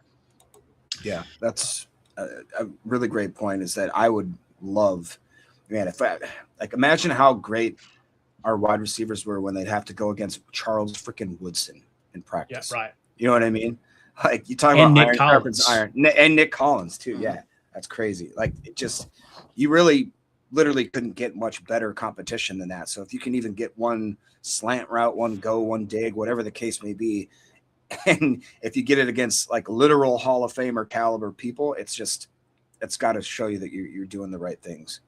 Absolutely. All right. So Wes Hawkwood says Edgerrin Cooper breaks up a pass for Dabney to end Team 1 red zone drills. Mike Spofford. Now Cooper breaks up one to Dabney, all on almost the same spot. Love under plenty of pressure today. Coverage making him hold the ball. So sounds like the defense is showing up again. Red zone, you got Tyrod Taylor to Isaiah Nair for a quick slant left for a touchdown. So Isaiah Nair continues to shine in camp as well. Hopper breaks up an underneath pass for Nixon, whom I don't believe completed a football move, hashtag football move. Now a good slant from Taylor to Nair there. So Hopper, man, again, you just never hear anything negative about Tyron Hopper. You just never do, man. It's weird. Hopper strips Jaden Nixon off a short catch, and Mosby recovers, but pass might have been ruled incomplete. And then there's the Taylor to Nair for a nice touchdown. A little bit redundant there. Another maintenance day for Aaron Banks, too. Tell you what, it's just terrible. How much maintenance are we doing here? That's what Mark Tauscher said. He's like, all right, man, there's only so many veteran days you can have, Big Hoss, which tells me, and that's the conclusion that Tausch came to, was like, there's something else there a little bit deeper, right? There's got to be a significant injury, or there's no one getting that much maintenance days, right? And that's not a shot at Wes Hawkins. He's reporting what's being told, but there's got to be something else there, Jacob. There's got to be, man. Yeah, and I don't like it, man. I don't understand why we upped the ante, why we gave this guy more money. It just, to me, doesn't – that would be the one that's making me scratch my head more than anything. I have full faith in the front office and Goody and what they do, but I just – every now and then there's you're not going to bat 1,000 every time. Right. And I feel like that this is one where it's just – I don't know if it's an ego thing or if they just really do – sincerely believe that he is going to be a difference maker at the left guard position. I haven't seen it. I haven't seen an ounce of it, to be honest. And we always try to be half glass full on this podcast, but that's one where it leaves me scratching my head consistently. I don't get it. Yeah. And again, as Anthony says here, is Banks ever going to practice? Good Lord. And I'm with Carter here. Goody might have doubled down on a mistake. You cannot do that in pro football. I had no problem with the free agent signing. We were questioning it, but we were like, hey, Goody found Zach Tom. Goody was a part of the Bakhtiari scouting, all that stuff. He knows good offensive linemen. Let's trust the process here. Year one didn't look good, and then year two you double down with an extra $20 million guaranteed. Now, as we pointed out on the salary cap situation, he's not just here this year. When you double down that guaranteed money, I feel very confident saying he's going to be here next year unless there's some kind of injury agreement to move on, right? Like, and we're not going to get too far into the weeds there. So, again, man, it's just something that, it's frustrating. It is. Because, again, we had like 5 or 6 other offensive linemen that were cheaper than Aaron Banks that we liked more. Right. And we're just stupid fans. We're not GM material, and we're not sitting there trying to pretend like we got all the answers. But when we look at something and go, hey, this looks like a better opportunity, but we're stupid, and then you come a year and a half later and go, nah, damn, we were right. That's not a good look either way. It just really isn't. So, and again, we're just looking at analytics and looking at tape, and not from, like I said, a level of Goody and his whole scouting, organization. So I don't want to come across as egotistical here. I want to be very clear on the record. Brian Gutekunst has forgot more about football than this dumb redneck is ever going to learn. Okay. But that's one that's just like, everyone seemed to kind of call it, and we just doubled down on it, and it seems like it's still an issue. So, yeah. All right. So let's reset here. I'm going to hit refresh and see if anything else is flying off on Twitter here. But that's interesting that they named Kyler Murray we got all kinds of new updates here. This is going to be awesome. Let's see here. Another maintenance day. So we already got that in.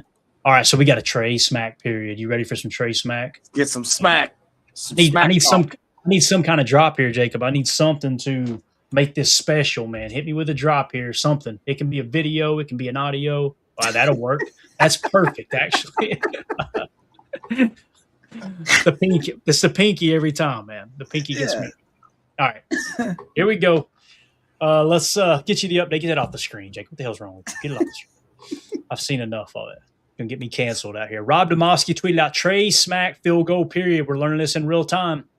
From 33, it was good.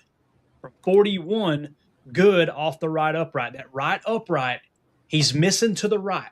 He's bending right. That's a good thing that it's not left, right, left, right. We talked about that the other day. From 43, he was good. From 45, you guessed it, wide right. And then 45, he was good as well. So he's now 20 of 28 for camp. That includes family night. Those numbers aren't looking as bad as we started with, Jacob. I feel like he's honing everything in, and he's definitely kicked better inside Lambeau than he did over at Ray Nitschke Field. So that is your Trey Smack talk, if you will, kicking update. So 71%, right.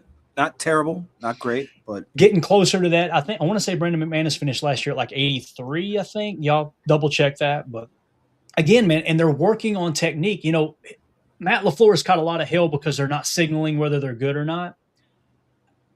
Having been coached before, not on kicking, but just in sports, the first thing, my mind didn't go to, oh, they're coddling this guy. My mind went to, they're probably telling him behind the scenes, don't focus on the result, focus on the process, focus on getting a good hit on the ball.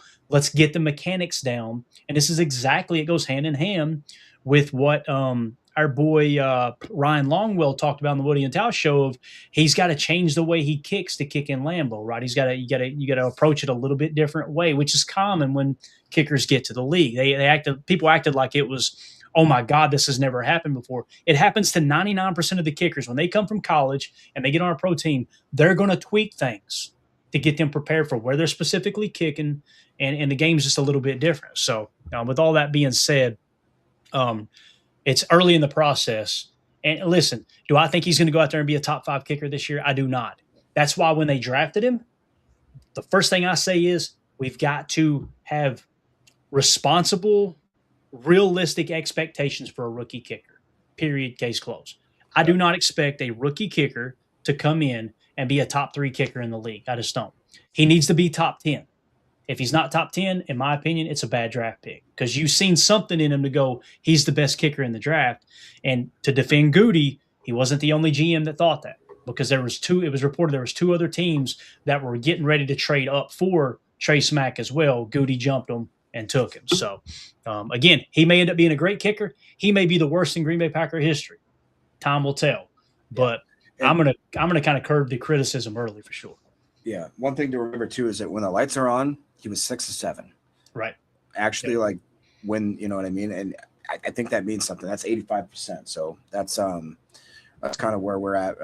Like you said, man. That's actually, Jacob, that's 20% less than 65%. 65%.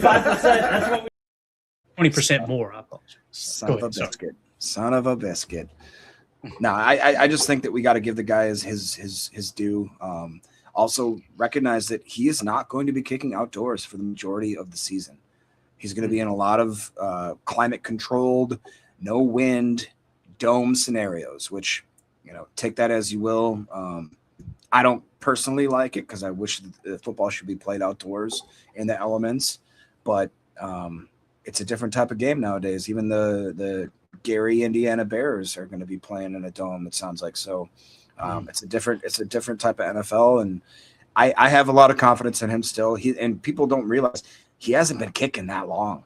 He's kind of new to that. I mean, and that's again whether or not you want to agree that it was a worthwhile draft pick. It's just we got to give him. We talk about how we got to give quarterbacks, their due and give them a time to actually sit and learn the game. I feel like kickers get just such a lot of heavyweight placed on their shoulders.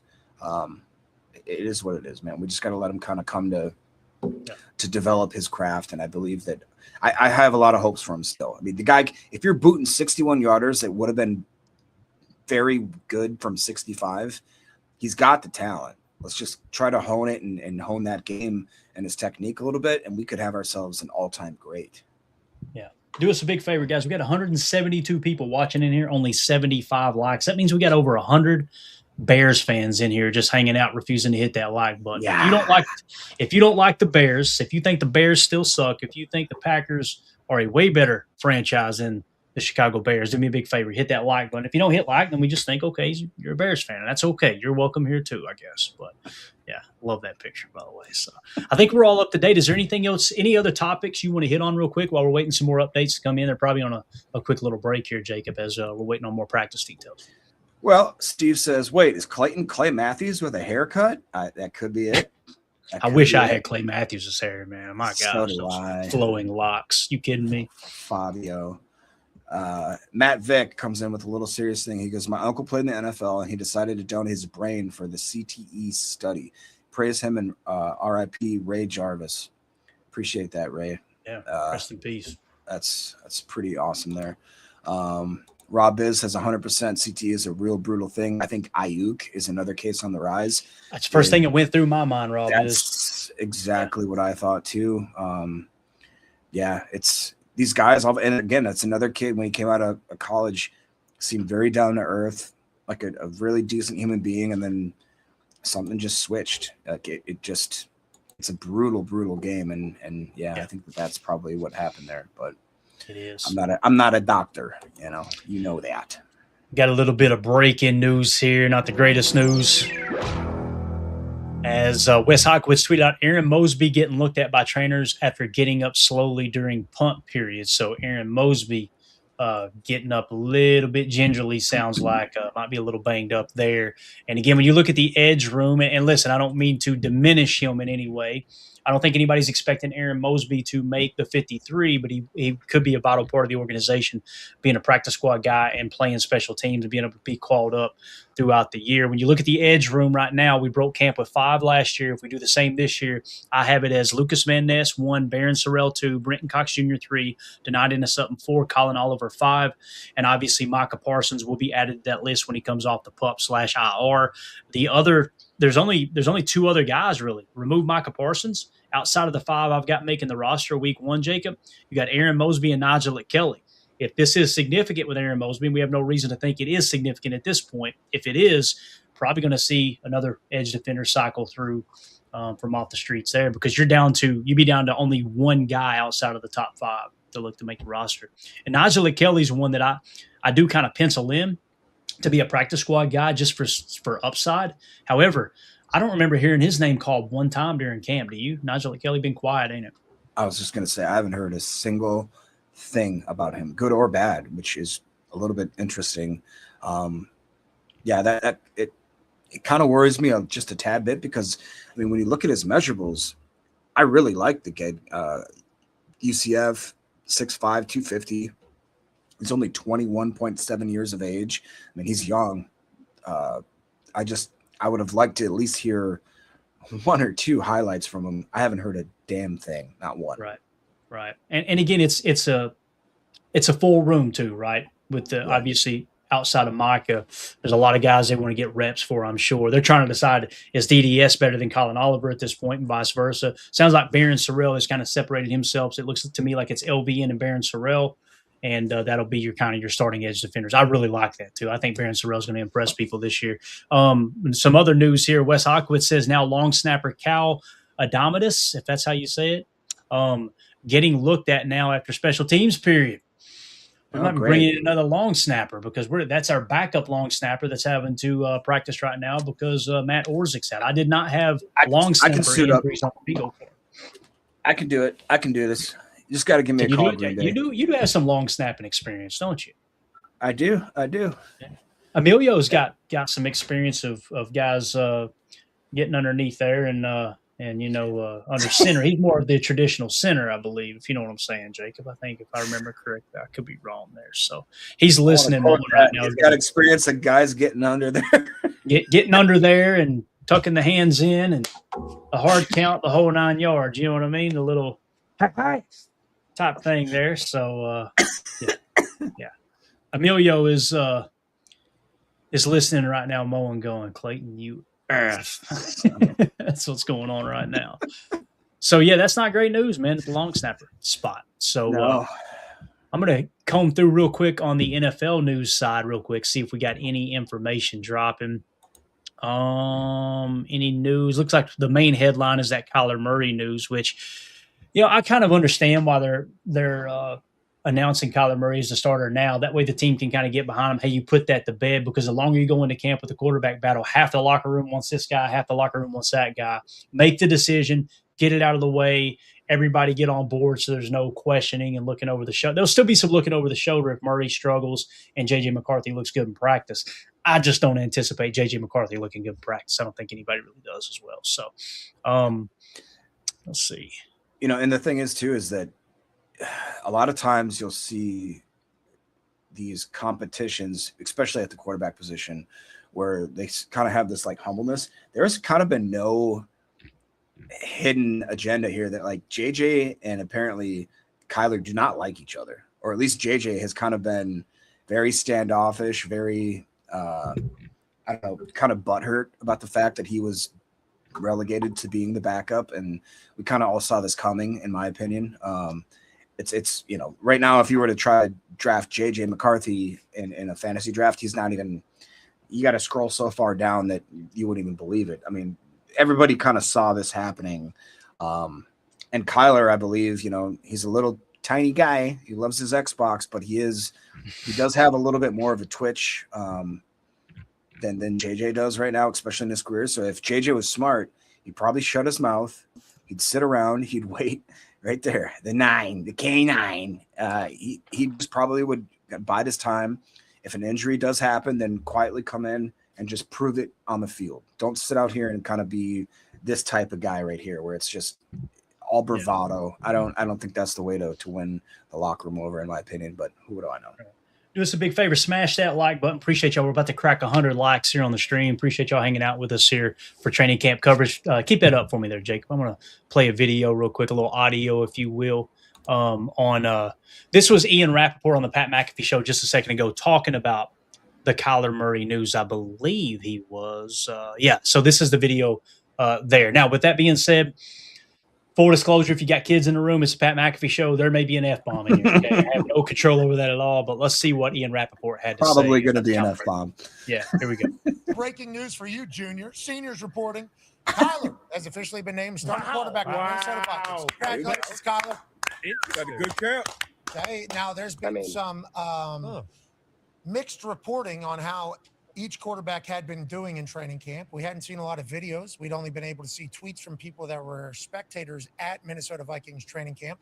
They were both getting ones reps. Every once in a while, we'd see Kyler did something good. Then JJ did something good. Then Kyler did something ass. Then JJ did something ass. I'll tell you what, if you're to score this, it would be a split decision on who's actually going to be the starter. So will they remain with the guy that they drafted very high, or the guy that they brought in a big celebrational free agent? Well, Kyler Murray is now the starting quarterback for the team in which he was a fan of as a child. Those photos of him as a kid wearing the Minnesota Vikings jerseys. And we all fantasized about Kevin O'Connell offense with the talent of Kyler Murray. Now it looks like we're going to get a chance to see that. How long's the leash? What all will Kyler be able to do? If things go wrong, will J.J. McCarthy be doing the J.J. McCarthy over his shoulder? I guess that's for you to answer now, Rap Sheet, as we get an announcement of who the starter is for the Vikings live in real time. He's like, yeah, Pat, shut up. I'll tell you. Yeah, I mean, first of all, I would say the hope when the Vikings signed Kyler Murray in free agency was that this would happen, right? That was the hope. Like he was their top choice in free agency. They were his top choice. He really thought that like when he went out there, if he just played like he's capable, and like he has been a more than adequate starter in the NFL. And just last year, it fell apart because of the injury situation. But the hope was that this would be the case, that he would come out, reestablish himself, be in the system, which has basically had every quarterback be successful, and that he would end up being the starter. I mean, it sounded like, competition-wise, they pushed each other, but it just really felt like Kyler was a little bit ahead. And I think, for the Vikings who've had a revolving door at quarterback for the last several years, doing this now, getting it out there, just helps them. Just he gets all the reps now. That's it. And now, and I agree with that take. It's kind of what I said a while ago, right, Jacob, is make the decision now. If it's close, I would go with the veteran, because if there's any hope for J.J. McCarthy moving forward, you're going to ruin him if you continue to sit him out there and he looks like ass, No, I agree. Now we hope he looks like ass. Don't get me wrong, but I was gonna say, like, if anything, if I could go in there, I'd say, all right, then just let him start a few games, let Kyler start a few games. Just completely screw up that whole positional group there, and I'll be sitting here eating my popcorn, loving it. But I think that's the best. As much as I hate saying it, I think it's probably the best way for the Minnesota Vikings to have a successful season is to definitely put Kyler in there. And just lock him in as that starter. And like to your point, is the team has to have a transition period where they understand that this is QB1. We got to get behind him. If not, then a locker room divided is no way to enter a season, right? Like it's just not going to work that way. Yeah, definitely. All right, so we get some updates rolling through. Long snapper Cal going down could mean another change at long snapper for rookie kicker Trey Smack. That definitely affects the whole process for the rookie trying to settle in. That was Alec that tweeted that out. Wes Hockwitz, Jordan Love just threw an over-the-shoulder dime to Sky Moore, but can't bring it down versus Simpson. Dropped it in the bucket, though. Evan Williams picks off to Rod Taylor on a deep 50-50 ball to start number 2 offense versus the 1 defense. So it's a number 1 defense against a number 2 offense. I love that he put that in there. Taylor goes deep downfield, says Marcus Eversole. That's that pick by Evan Williams. Same thing, kind of redundant there. Yeah, I love that. That's coming up. That'll be funny. So here's Alec. Love and the 1s lined up against the 2s right now on defense. Love the Watson complete. Love the Melton complete. Love the Watson complete. Love the Dabney complete. Love the Melton. He had him. Ball's incomplete.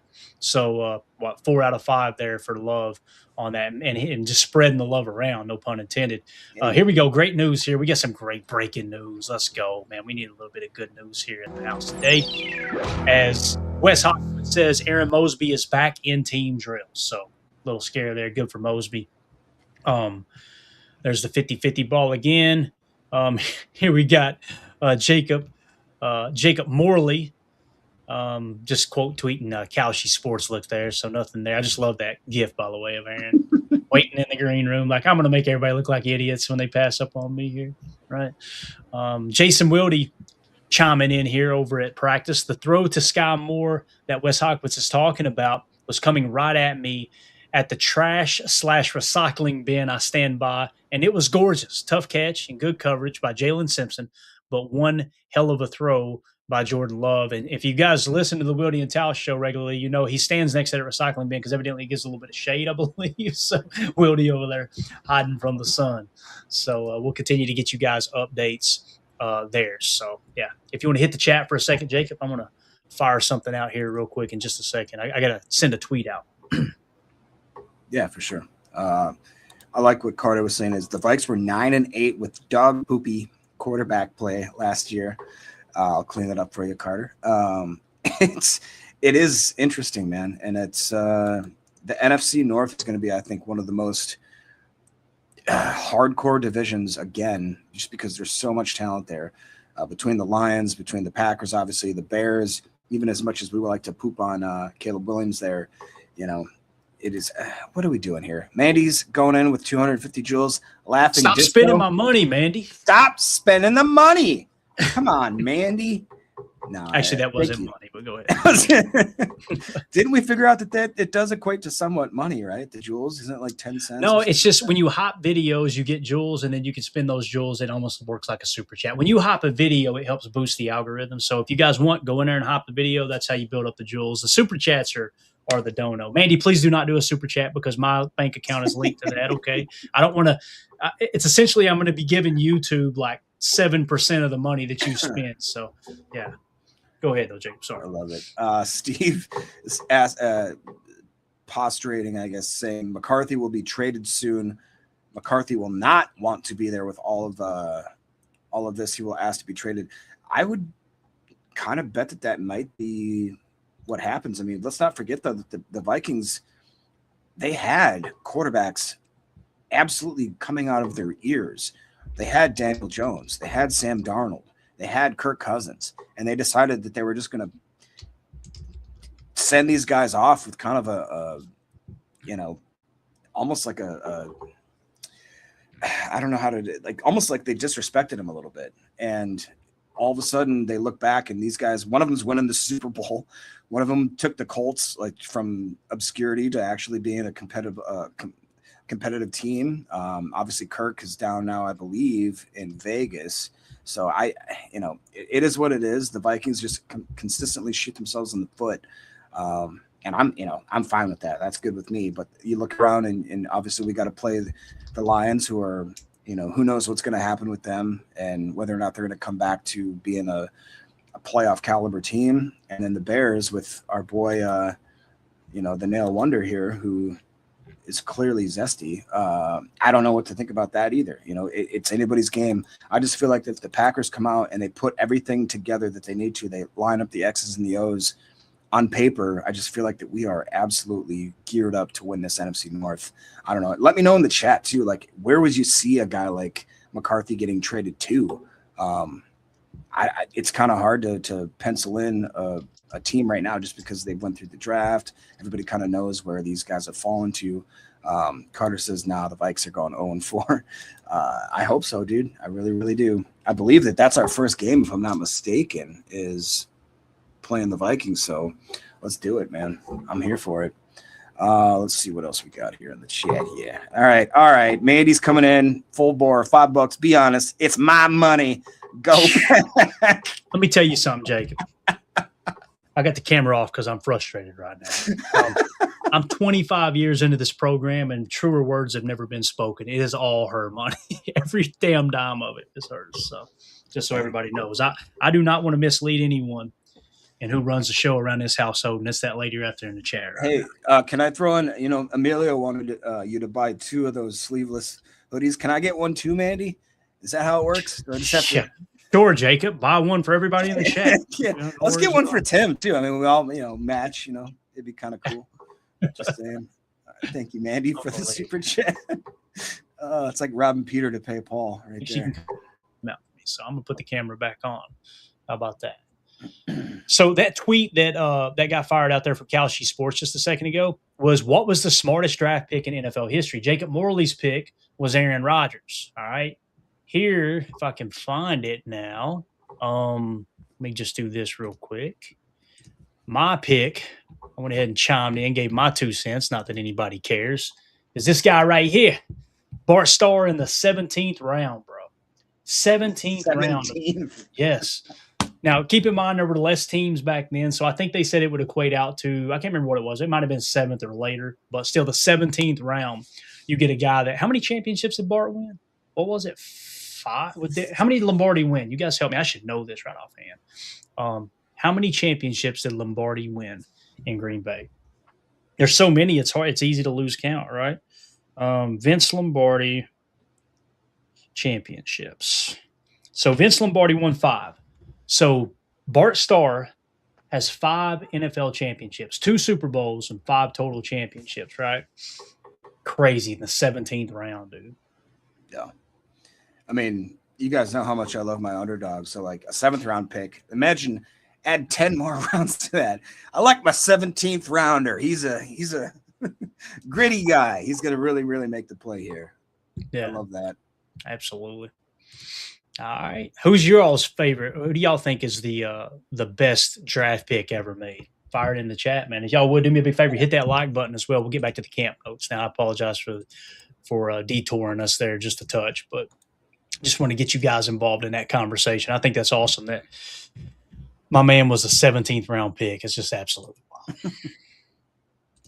Let's see. Resetting here. Mosby back with the team. We covered that. There's the pickoff. It's weird. Twitter keeps kind of resetting.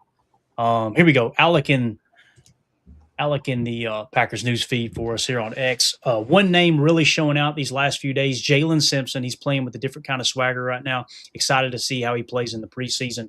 That's the guy that I feel like separating himself for that 4th safety spot, Jacob. I don't know how you feel. Or the 5th safety spot, I believe it was, that we had breaking camp last year. I'll double check that. Yeah, we had 5 last year. Right now, the 4 are Xavier McKinney, Evan Williams, Javon Bullard, Katana Ladapo. I agree with Alec here that Jalen Simpson has kind of separated himself from all these guys in this safety room. We got 5 in there: Mark Perry, Mervyn Kenyon, Trey Dean, Trey Fluellen, and then of course Jalen Simpson. Would you say Jalen Simpson out of that group, or is there one that you like a little bit more? I think I'd definitely go Jalen Simpson.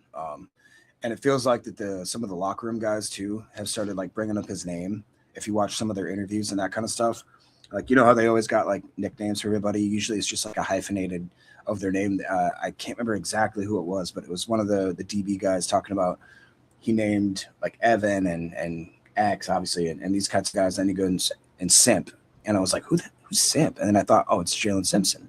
All right, so like when you get the acknowledgement of your peers, you know what I mean? Like it lets you know that you're doing something. You're putting something on film, putting something on tape, and getting the acclimates of your peers. Like, I like Jalen Simpson. If I'm not mistaken, I can't remember where he was drafted off the top of my head, but I want to say that he was somebody that I thought Emilio liked him quite a bit. If I'm not mistaken, I think that he was one of his guys, which, you know, take that with a grain of salt because Emilio don't know what the hell he's talking about, and he doesn't know how to play Madden. I can't even find him on the roster here. That's weird. Yeah, looking at his RAS, just to give you kind of a quick athletic profile on him, coming out of Auburn, this was the 2024 NFL draft. RAS, and keep in mind this was before the pro day pending. So shout out to RAS football over on X. I'm sure you guys are already following him over there at Math Bomb. Jalen Simpson scored an 8.80. Okay, that ranked 121 out of 1,000 free safeties from 1987 to 2024. So fairly athletic. Now his height is what hurt him. His size altogether, really, 5'11.5", 179. So he had very poor size grade. But the explosion grade, 39.5-inch vertical, 11'1" broad jump, scoring a 9.31 and 9.66. His 40-yard dash was a 4.45 with the 20-yard split being a 2.58, 10-yard split being a 1.56. So he had a great composite speed grade, and it looked like he didn't have the agility testing complete. So undersized at free safety, but looks like an absolute athlete, man. This is kind of cool, man. This might be one of our – again, we talk about Tramon Williams all the time, right? We talk about Sam Shields. We talk about some of these guys that were undrafted or late draft picks that you look up at the end of their career. Donald Driver being a 7th-round pick, and you go, holy cow. Like, that Jalen Simpson might be the next guy, you know? That's the beautiful thing about training camp season is you can have these conversations, and it's hopium. We're dealing hope in here every single training camp, right? It's just fun until the real bullets start flying, so. Yeah, I love what Calvin says here. He says Simpson is playing outside cornerback. Matt LaFleur brought up today that was part of the development, switching from safety into cornerback in the NFL. Not quite sure. You know, he was on record of playing minimal snaps last year, but he PFF grade was a 30.3. So, you know, got some room for growth there. But it's funny too. I don't understand how this always happens. You look at the RAS, so obviously the height is going to be right there. PFF still has him listed as 6'1", 178. It's like, how do you not know how tall someone is? Like, it's cut and dry, man. Like, you just take the measurement and you just put it there. But I mean, draft year 2024, played for Auburn, so obviously he's seen some high competition. He was a 5th-round draft pick, 165 overall. So he's got the pedigree. It's just whether or not he can put it all together. And I honestly think that what a great way to have. I think that he raises the floor of that group in a great way. I mean, we've talked about. I feel very confident in our safety room. I'm feeling more and more confident about the cornerback room each day and day that I hear more and more of these highlights. And it's nice to have a guy like him that's going to kind of bolster that whole positional group there. Definitely. We got some great news here. Adamitis, the backup long snapper. I'm probably butchering that name. Jacob, how would you pronounce that name? I need your help here.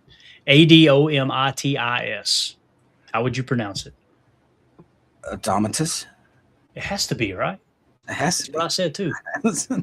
Odomatitis. I don't know. I think it's Adamitis. All right. Adamitis is back on the field, so that's great news, right? Because obviously that's your backup long snapper while our boy Orzik is out. So that's going to do it for practice number 11 after an hour and 32 minutes. Travel day tomorrow, preseason opener at Pittsburgh on Thursday. We will be going live 1 hour before kickoff with the first pregame show of the season. Absolutely fired up for it. We'll also be going live immediately following the game for the postgame show. You guys are going, you're doing that for a preseason game? You damn right we are. We're degenerates. We love football. We're going to talk about every single snap all year long. So if you're looking for that type of content, do me a big favor. Hit like, hit subscribe, click the bell icon so you catch everything moving forward. Alec in the house. Appreciate you, buddy. Appreciate the tweets going out, man. You did a great job today. You guys are awesome over there covering everything Packers practice at training camps. So, Jacob, anything else you want to hit before we go, man? I think we're pretty much caught up in the chat here. I appreciate you guys giving us except for Mandy, giving us the super chats, the jewels, whatever the hell that means. Yeah, just fun to have a bunch of people. We almost have 300 watching on a random, just mid-morning afternoon. You guys clearly are diehard Packer fans, just like we are. That's the whole reason why we made this podcast. I can't even believe that we are 2 days away from having real, actual Packers football. I can't explain how excited I am to watch some. It was like Christmas, man. It does. It really does. And I have so many different younger players and guys that are on the bubble that I can't wait to watch and absolutely see. Carter says it right. We're sickos, man. We're just complete freaks, man. Yep. That's what it is. Love it. All right, man. Everybody have a great day. I'll probably do a short video later giving you guys just a rundown of all the practice details, highlights real fast. Try like 15, 20-minute video. That way you can get all that consumed. I know everything is kind of jumbled together on the live stream, but it's really more about getting you guys involved. Let's just hanging out and getting the updates in real time. So we'll get that video out to you a little bit later. In the meantime, I'm going to go mow my yard so my wife isn't mad, all right? We're going to take care of that right now. So if y'all would do me a favor, hit like on the way out. We will see you guys a little bit later this afternoon. And, yeah, that's Jacob. I'm Clayton. This is PTA. Appreciate y'all hanging out with us. Go, Pack, go. There we go. Bye, guys.